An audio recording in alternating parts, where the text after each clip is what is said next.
Now, Storm Éowyn a couple of weeks ago was one of the most powerful to hit Scotland in over a decade, bringing with it winds of up to 100 miles an hour. Yes, thousands of trees were brought down, including the tallest tree in Edinburgh, a Himalayan cedar that was 166 years old.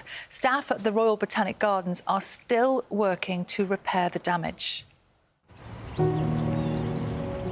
This is the loss of an old friend. We are looking here at the remains of the Himalayan cedar, once stood at 30 metres high. Big clear-up operation required. Heartbreaking for our visitors. Tallest tree in Edinburgh, and it is no longer. We have around 25 to 30 trees have fallen, have come down, been blown down, plus at least another 30, probably more, that are damaged, and they'll be assessed. Tom's up in the tree. He's set up what we call a rigging line, so that's the line that he's going to use to lower the pieces down. He secured the branch off that's damaged. It's really sad when you come in and you see this sort of damage. Trees do come and go, it's like anything in life, I guess. But we're going to do our best to work it out, prune the trees, make everything safe so that the public can come in and see what's going on again. And of course, it wasn't just the trees were affected by the storm, it was also these structures.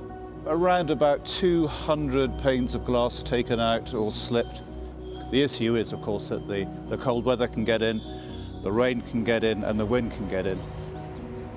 One of my big worries is that the intensity and frequency of these extreme weather events is increasing. The cedar behind me is a visual impact of the impact of climate change.